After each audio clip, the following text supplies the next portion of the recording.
City ಜೀವನದಿಂದ ಬೇಸತ್ತೋರ್ಗೆ ಹಳ್ಳಿ life ಅಂದ್ರೇನೆ ಹಬ್ಬ.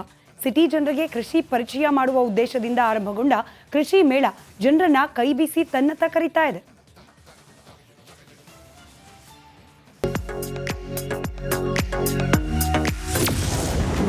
ಇಂದಿನಿಂದ ಜಿಕೆವಿಕೆಯಲ್ಲಿ ಕೃಷಿ ಮೇಳ ಶುರು.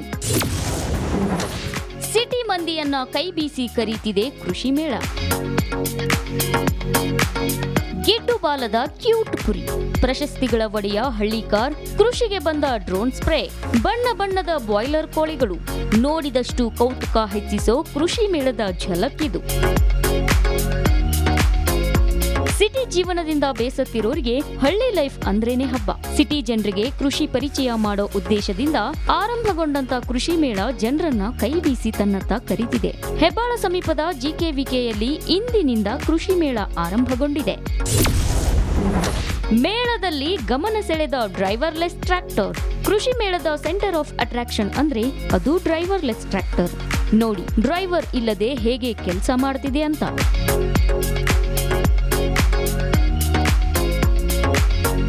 ಇದು ಆಟೋ ಸ್ಟೇರಿಂಗ್ ಟ್ರ್ಯಾಕ್ಟರ್ ಅಂತ ಹೇಳ್ಬಿಟ್ಟು, ಸೊ ಇದು ಬ್ರೆಜಿಲ್ ಟೆಕ್ನಾಲಜಿ ನಾವು ಇಂಡಿಯಾಗೆ ತಂದ್ಬಿಟ್ಟು ಫಸ್ಟ್ ಆಫೀಸ್ ಇನ್ ಇಂಡಿಯಾ ಈ ಬ್ರೆಜಿಲ್ ಟೆಕ್ನಾಲಜಿನ ನಾವು ಜಿಕೆವಿಕೆಯಲ್ಲಿ ಇಂಪ್ಲಿಮೆಂಟ್ ಮಾಡಿದ್ದೇವೆ. 10 ಲೀಟರ್ ಸಾಮರ್ಥ್ಯ ಹೊಂದೋ ಡ್ರೋನ್ ಕೂಡ ಎಲ್ಲರ ಗಮನ ಸೆಳೆಯಿತು. ಇದು ನೀರು ಹಾಗೂ ಔಷಧ ಸಿಂಪಡಿಸೋ ಕಾರ್ಯವನ್ನ ನಿರ್ವಹಿಸುತ್ತೆ.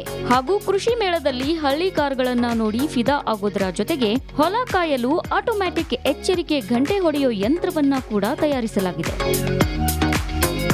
ಒಟ್ನಲ್ಲಿ ನೀವು ಸ್ವಲ್ಪ ಫ್ರೀ ಮಾಡಿಕೊಂಡು ಹೋದ್ರೆ ಕೃಷಿ ಮೇಳದಲ್ಲಿ ಮಸ್ತ್ ಮಜಾ ಮಾಡೋದಂತೂ ಸುಳ್ಳಲ್ಲ.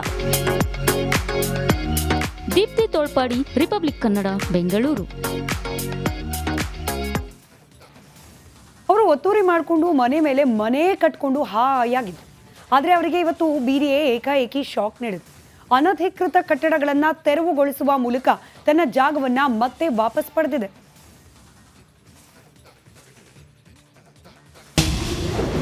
ಐಟಿ ಸಿಟಿಯಲ್ಲಿ ಜೆಸಿಬಿಗಳ ಸದ್ದು, ಬೆಚ್ಚಿ ಬಿದ್ದ ಜನ. ಮುಖ್ಯ ರಸ್ತೆ ಬದಿಯಲ್ಲಿದ್ದ ಕಟ್ಟಡಗಳೆಲ್ಲ ಬುಡೇಸ್.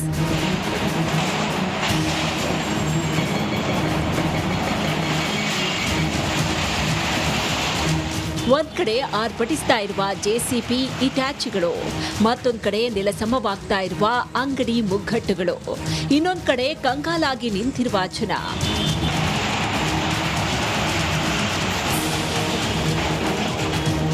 ಅಷ್ಟಕ್ಕೂ ಈ ದೃಶ್ಯ ಕಂಡು ಬಂದಿದ್ದು ನಾಗರಬಾವಿ ಸರ್ಕಲ್ನ ಮುಖ್ಯ ರಸ್ತೆಯಲ್ಲೇ.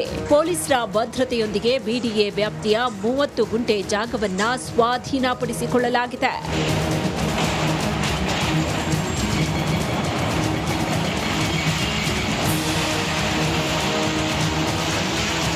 ನಾಗರಬಾವಿ ಮೇನ್ ರೋಡ್ ಪಕ್ಕದಲ್ಲಿರುವ ಬಿಡಿಎ ವ್ಯಾಪ್ತಿಯಲ್ಲಿದ್ದ 9 ಶಾಪ್ಗಳು, 1 ಬ್ಯಾಡ್ಮಿಂಟನ್ ಕೋರ್ಟ್ ಅನ್ನ ತೆರವುಗೊಳಿಸಿದ್ದಾರೆ.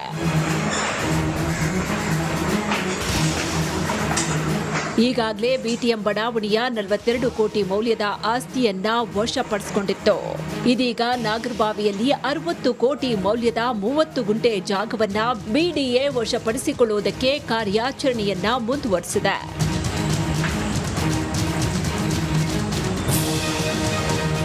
ಒಟ್ಟಾರೆ ಬಿಡಿಎ ನಡೆಗೆ ಜನರ ಮಂಡೆ ಬಿಸಿಯಾಗಿದ್ದು, ನೆಲೆ ಇಲ್ಲದೆ ಕೆಲವರು ಕಂಗಾಲಾಗಿದ್ದಾರೆ. ಬಿಡಿಎ ನಿರ್ಧಾರ ಕಂಡು ಸಿಡಿದೆದ್ದಿದ್ದಾರೆ. ಸವಿತಾ ರಾಮಚಂದ್ರ, ರಿಪಬ್ಲಿಕ್ ಕನ್ನಡ, ಬೆಂಗಳೂರು. ರಾಜಧಾನಿ ಬೆಂಗಳೂರಿನಲ್ಲಿ ಇದೀಗ ಕಡಲೆಕಾಯಿ ಪರಿಷೆ ಸೀಸನ್ ಪ್ರಾರಂಭ ಆಗಿದೆ. ನಾಳೆಯಿಂದ ಕಾಡುಮಲ್ಲೇಶ್ವರ ದೇವಸ್ಥಾನದಲ್ಲಿ ಜಾತ್ರೆ ಆರಂಭವಾದರೆ ಇತ್ತ ಪ್ರಸಿದ್ಧ ಬಸವನಗುಡಿ ಕಡಲೆಕಾಯಿ ಪರಿಷೆಗೆ ದಿನಾಂಕ ನಿಗದಿಯಾಗಿದೆ.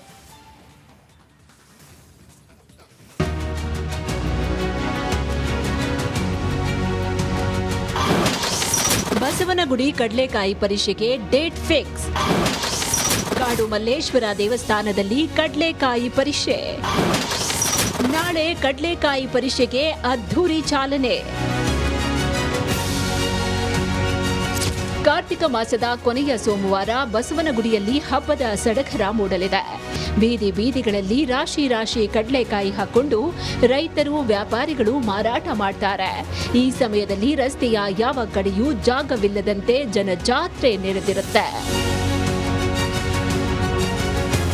ಹೌದು, ಪ್ರಖ್ಯಾತ ಬಸವನಗುಡಿ ಕಡಲೆಕಾಯಿ ಪರಿಷೆ ನವೆಂಬರ್ 25 ಮತ್ತು ನವೆಂಬರ್ 26ರಂದು ನಡೆಯಲಿದೆ.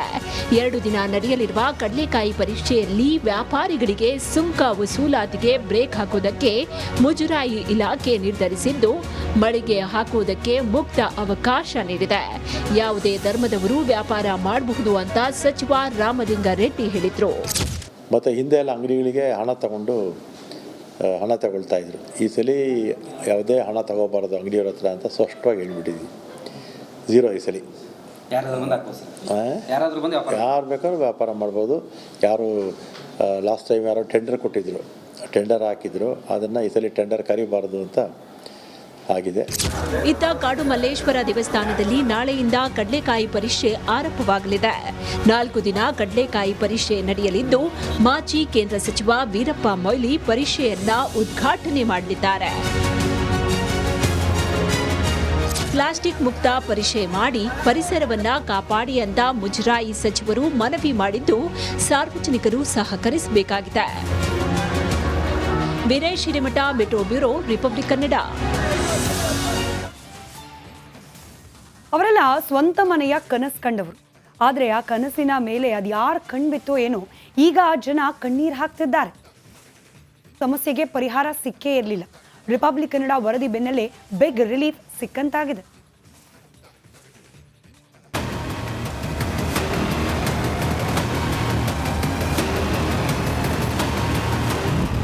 ಮೂರು ತಿಂಗಳ ಸಂಬಳಕ್ಕಾಗಿ ಆಂಬ್ಯುಲೆನ್ಸ್ ಸಿಬ್ಬಂದಿ ಫೈಟ್.